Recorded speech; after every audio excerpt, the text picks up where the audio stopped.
Efren Bata Reyes. Titira sa bola 3. Pasok. Apat na bola na lang para kay Efren Bata. Tira 4. Walang problema.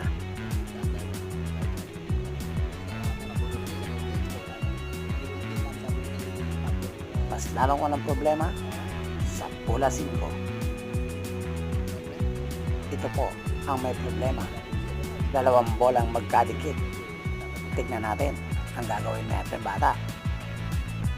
Mintis. Pasok! Bola na.